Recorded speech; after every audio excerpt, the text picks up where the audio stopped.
Smooth 98.1 here. We are gone past 6:30 for a Wednesday morning hump of the week. It's time for Business Express. And of course, Rotus is in. Good morning, Rotus.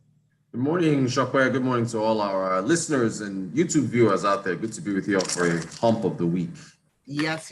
Do make sure you join the conversation on YouTube by leaving your comments up on that live stream, youtube.com/smooth981FM in Lagos. Join us on WhatsApp as well. The number for that is 0809 444 981. And we are also up on Twitter at smooth981FM. You know what to do. Tag us in your tweets and we will get right to you. So, lots happening in the news. Oh my gosh, so much is happening in the news, Rotus. Where do we even start? I think this excess crude account matter. I think we should start there because that's a bit. I just saw it and I'm like, wow, what's going on? You know. So yeah, the excess crude account. This day newspaper is saying that it's fallen from $35 million. $35.7 million to $376,000.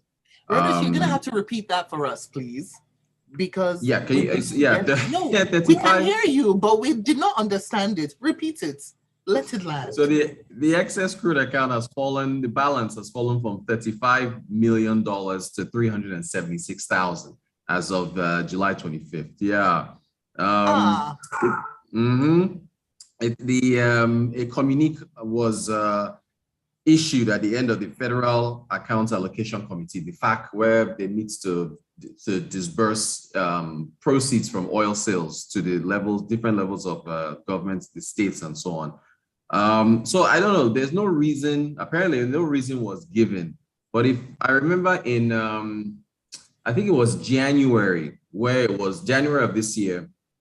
Clement Agba, who is the Minister of State for Budget and National Planning, I believe he disclosed that the balance was 35 million at that time, and in fact, it was 20 billion in 2015.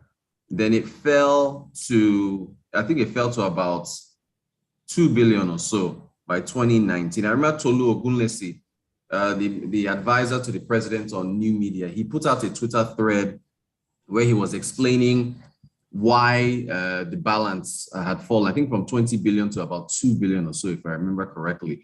So as far as why this has fallen up to this point, it's possible because the federal government has been trying to plug its revenue leakages and they've had to go into the account. I remember Tolu was saying that when it fell from about 20 billion to 2 billion, he was saying that it was because they gave some money went to the Nigerian Sovereign Investment Fund, some money went to purchasing what is it now? Security items for fighting security. The money was used for a number of things, but just to back up, let me just back up. The excess crude account is for savings, and it is the difference between the benchmark oil price and the current price of oil in the market. So in 2021, December 2021, when the 17 trillion naira budget was released, the benchmark was $62, and crude right now is going for $107. So that, difference of about, 45, I think, is every barrel of oil that's sold. That difference of 45 or so between the benchmark price of 62 and the present selling price of 107 goes into the excess crude account. But we've had issues. We haven't been able to sell as much oil as we can. But there's one thing I'd like to ask, because I remember back when this the money inside the excess crude account was, starting to dip, there was a lot of hullabaloo about what would happen if we went below a certain mark, which at 376 odd, $100,000 we obviously have. So what does it mean for the excess crude account to be at this level? Yeah, so what it means is that the savings have been depleted, and pretty much, I reached out to an oil and gas analyst, and he was saying that he's surprised that there's anything in there. It just shows you the extent to which Nigeria's revenue issues, how bad they are. And the fact that we're going everywhere we can to try to use whatever money we have in order to plug these revenue leakages. But it still goes back to the fundamental issue to where it is that oil theft is depriving this country of its revenues.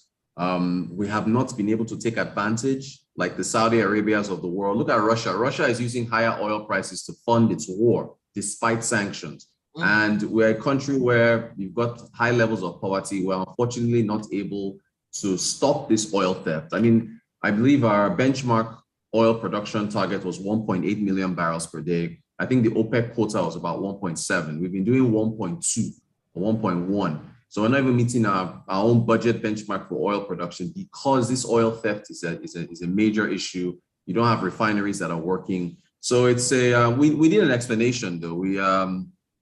The government has to come. I even tweeted to Tolu Ogunlese. I was like, hey, listen, can you explain why it is that that the excess crude account is here? Because he responded to the last one when Nairametrics wrote about it. And so we'll see if he comes up with any explanation. But it was, I think, okay, yeah, so it was $72 million that was in the account in 2020. And between a year, it fell from 72 million to 35 million. So we've gone from 72 to 35 to just barely $400,000 that's in there. So we're hoping to hopefully the government can give us more explanation as to why that is. My issue now is that revenue leakages haven't disappeared. If we've been plugging the leakages with the money from the excess crude accounts, what's going to happen when we reach $0? Yeah, but I mean, in Nigeria right now is just if it goes to zero. I mean, at 376,000, we're almost down to bare bones. Like a couple of days too. Yeah. So I mean, there's a stabilization fund. There are all these other little funds where I guess we can dip into, but I'm afraid that this might be used for, because it's mostly payment of salaries, right? And operational costs. It's not being used for capital projects and proper things that will go into production and improves productivity. So, it's in Nigeria, the government is just too big, too unproductive. And then you've now got, on top of that, you're sluggish, you're overly bloated, and then you've got revenue issues where you're not making enough money to meet your own bills.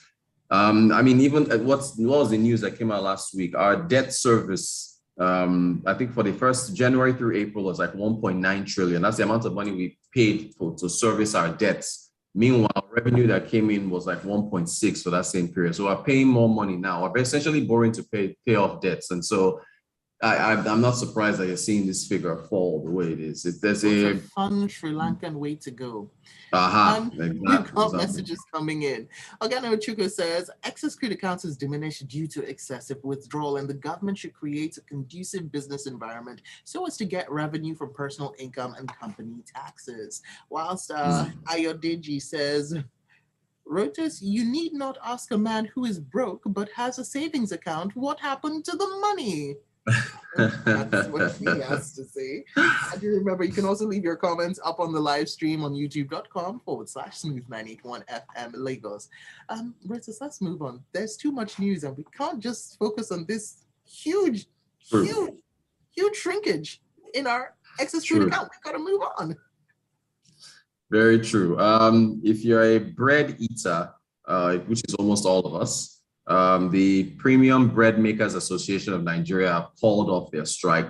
I question the strike to begin with. Who are you hurting if you're a private sector player and you're going on strike? I think you're shooting yourself in the foot.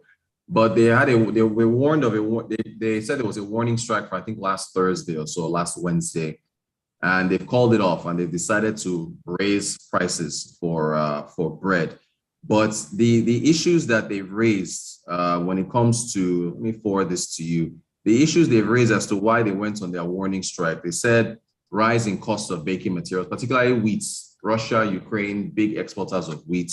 They also said there's a 15% wheat development levy that they claim they have not even gotten the proceeds of. So the government is collecting levies of importing wheat in an effort to try to develop more wheat production here. They haven't seen the proceeds of that. They want that 15% levy gone. NAFDAC apparently has a 154,000 naira fine for late certificate renewals. That is a certificate that allows you to operate. If you are late, you pay a fine of 150K. No access to CBN loans for MSMEs, multi-agency regulation of bread makers. So these are the list of things they said that they were lamenting. But, there's also the fact that diesel has gone up. Many of these bakeries use generators to run. But I didn't see, look, if you're in a business and your cost of raw materials goes up, you have to pass the cost on to the consumer and raise your prices. So that's what they decided to do. So, prices of bread were already going up. Food inflation is like 20%. So you're going to see higher prices for bread if you buy bread. It's kind of made sense. So it's quite interesting to see them take that middle stop before going to the final destination, which we all knew they were going to arrive at anyway. So, because some of these reasons that they've listed, is that if we were going by those reasons, then everybody would be on strike. Right. They? Exactly. Wondering. Exactly. And lots more messages coming in. Yep. All right. Let me take this one in from Gary Newton.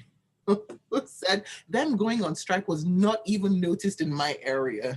Whilst Benga Akamu says, Benga Akamu actually sends in two messages. First one saying, we hear the NNPC is asking staff who are willing to retire to do so and take advantage. Oh yeah, saw that one, and take advantage of some benefits. What do you think about that? So do you want to answer that quickly? Yeah, you have to do what you can to slim down. Since the NNPC now is a limited liability company, it's a profit-driven company, it has to trim the fat and try to become a lot more lean and a lot more profitable. So those are the type of moves you have to make, although it still comes at a cost because you have to give, pay off staff that you want to let go. So we'll see what happens when they start declaring dividends and if they list on the stock exchange in a few years. But these are the moves you have to make when you are a profit-driven company. And Benga Kamu also says there's still bread in town, although the prices are rising. I thought the bakers wanted to go on strike. Well, the bread it didn't make sense. That strike didn't make sense. I have to call that thing off. Yeah, we've got more. Ogado Chuku says, guys, 2023 elections, we need a prudent president. As for bread, switch to yam. It will be available. Yinka Bulu says, the fact is, the bulk of those who open this door of hell are in government today. Are we in a hellscape right now? Is that what's going on, Yinka Bolu? He goes on to say, we all know what OBJ and Madam Obi had in mind for setting up this account in the first place. Amici, Saraki, Fashola, they were all responsible. And oh wow, we got to end the show. We didn't even get through as much of the news as I thought we would. I know, there's so much. We're going to continue tomorrow. That excess crude account drop was real. We had to just spend some time and sit with it. Yeah. Indeed. Okay. All right, Rotus, as usual, it's been a pleasure. I'll see you tomorrow, 6:30 to 6:45 every single weekday right here on Smooth Breakfast. And of course, you can find Rotus if you want to go beyond our 15 minutes and, for the rest of the time that you've got. Find him on Twitter. He is at